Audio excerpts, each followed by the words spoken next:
नमस्कार मित्रांनो, स्वागत आहे तुमचं पुन्हा एका नवीन अशा रोमॅन्टिक लव्ह स्टोरीमध्ये.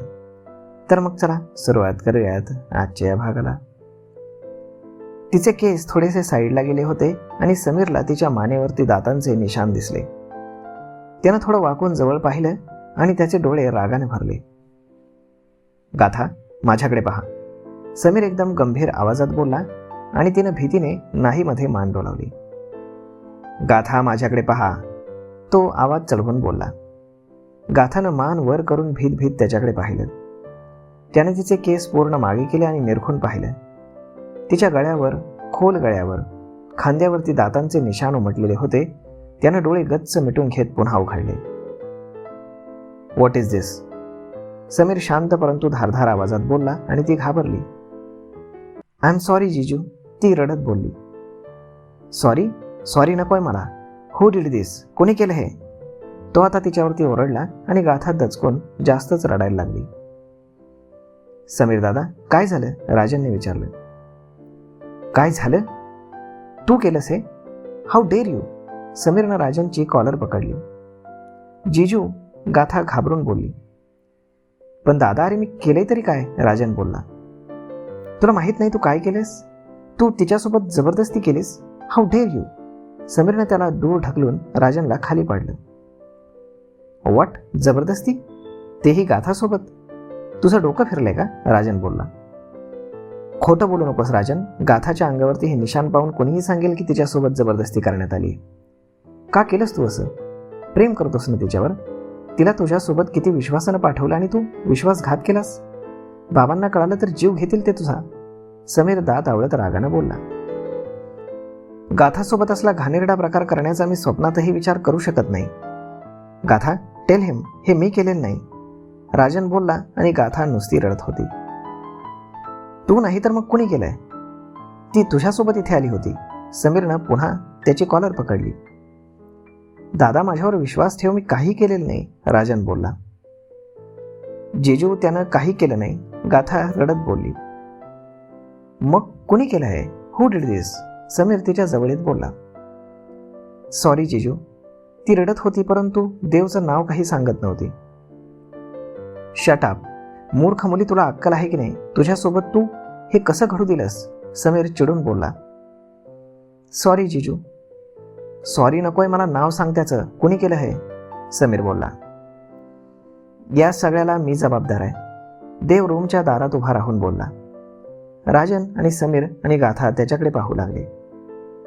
देव, तू तू गाथासोबत? त्याला पाहून समीरला आता अजूनच संताप आला.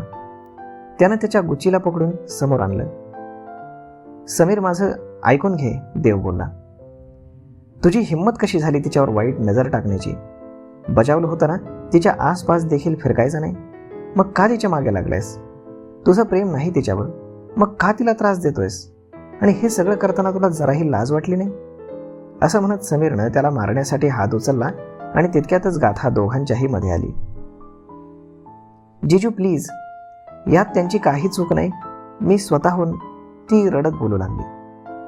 Shut up and shut your mouth. मध्ये आलीस तर याद राख. समीर तिला बाजूला करत बोलला. समीर, एकदा त्यांचं ऐकून घे, शिव बोलला. या मतलबी माणसाचं मला काही ऐकायचं नाही. याची हिंमत कशी झाली? समीर रागाने लालबुंद होत होता. गाथासोबत असला प्रकार त्याला सहनच झाला नाही. Rajan, call the police, Sameer बोलला. पोलिसांचं नाव ऐकून गाथा आणि शिव खूपच घाबरले. देवच्या करिअरचा प्रश्न होता.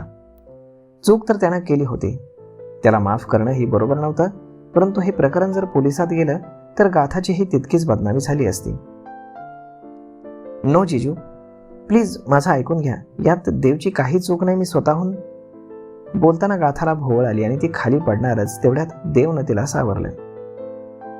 गाथा, देव काळजीनं बोलला. सोड तिला, समीर रागानं बोलला आणि त्याला गाथापासून दूर केलं. समीर, तुला काय करायचं ते कर. तुला पोलिसांना बोलवायचे बोला. मी स्वतः माझा गुन्हा कबूल करेन. पण यावेळी तिला हॉस्पिटलमध्ये घेऊन जाऊ दे. शी नीड अ रेस्ट, देव कळवळून बोलला. देव बरोबर बोलतोय समीर. अरे जरा तिच्याकडे पहा तरी. शी इज नॉट वेल. तिला रेस्ट आणि प्रॉपर केअरची गरज आहे.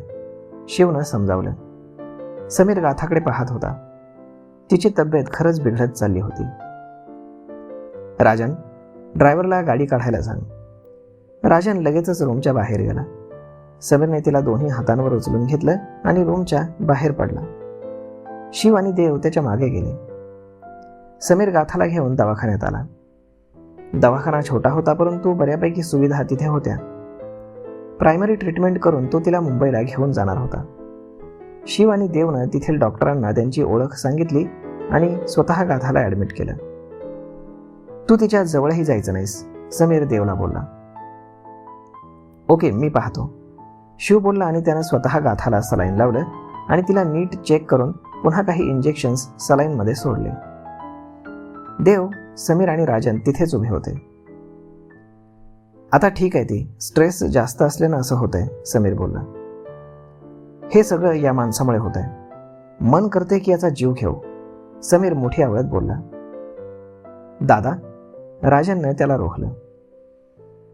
आपण बाहेर जाऊन बोलूयात का? तिला उगाच त्रास नको, शिव बोलला. एका नर्सला गाथासोबत थांबायला सांगून मग चौघेही बाहेर आले. देव अपराध्यासारखा उभा होता. समीर रागानं त्याच्याकडे पाहत होता. राजन आणि शिव त्या दोघांना शांत करत होते. आय एम सॉरी समीर, मी, देव बोलला. एक डॉक्टर म्हणून तू जितका ग्रेट आहेस ना, तितकाच एक माणूस म्हणून नीच आहेस तू, समीर बोलतच होता की देव मध्येच बोलला. मला माहीत आहे माझ्याकडनं चूक झाली आहे. चूक नाही, गुन्हा आहे. तुला काय वाटलं तू गाथासोबत काहीही करशील आणि ते आम्ही खपवून घेऊ? नो मिस्टर देवांश देसाई, गाथा तुमच्यावर प्रेम करते त्यामुळे ती शांत आहे, काही बोलत नाही, पण आम्ही गप्प बसणार नाही. तुला कोर्टात खेचून नाही तुझं करिअर संपवलं ना, तर नावाचा समीर देशमुख नाही मी. पोलिसांची आणि कोर्टाची मला भीती वाटत नाही. कायद्यानं जी शिक्षा होईल ती मी भोगायला तयार आहे, पण गाथाचं काय? तिची बदनामी होईल त्याचं काय? देव बोलला. ब्लॅकमेल करतोयस, समीर बोलला. समजावण्याचा प्रयत्न करतोय. जे काही झालं त्यात चूक माझी होती, पण नाही, पण, देव बोलला. समीर, देव खरं बोलतोय. ॲक्च्युली असं म्हणत शिवनं घडलेला सगळा प्रकार त्याला सांगितला. गाथा स्वतःच्या मर्जीने हे करायला तयार झाली होती, त्यामुळे तू पोलिसात जरी गेलास तरी गाथा खरं काय तेच सांगणार. आणि देवला लव ड्रग दिलं गेलं होतं हे मेडिकली प्रूव्ह केलं जाऊ शकतं, त्यामुळे तसाही त्याच्यावर कुठलाच गुन्हा दाखल होणार नाही आणि शिक्षाही होणार नाही, शिव बोलला. किती नीच विचारांचे आहात तुम्ही. इतकं सगळं होऊ नये तुम्ही पळवाट शोधताय. वा, समीरच्या डोळ्यात पाणी आलं. तुझा अजूनही गैरसमज होतोय समीर. तुला जितकी गाथाची काळजी आहे तितकीच मलाही आहे. मी कधीच तिचं वाईट व्हावं असा विचार करणार नाही. Trust me. जे झालं ते खूप भयंकर होतं, त्याला ना मी बदलू शकतो ना तू, देव बोलला. बोलणं सोपं आहे. तू सगळं विसरून तुझ्या लाईफमध्ये पुन्हा मग्न होशील, पण गाथाचं काय? तू नकार देऊनही, तिचा इतका अपमान करूनही तिने तुझ्यावर प्रेम करणं सोडलं नाही, याचा पुरावा तुझ्या समोर आहे.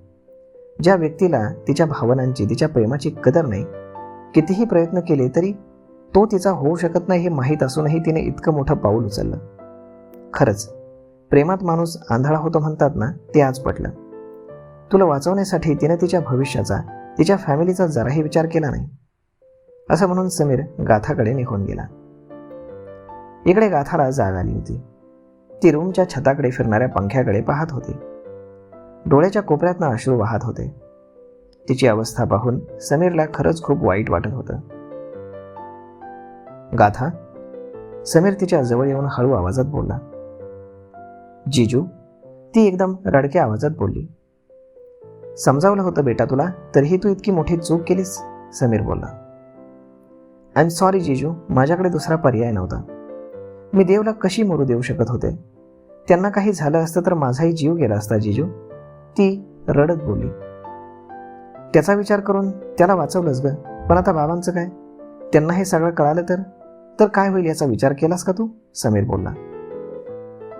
नाही जीजू, बाबांना यातलं काही कळता कामा नये.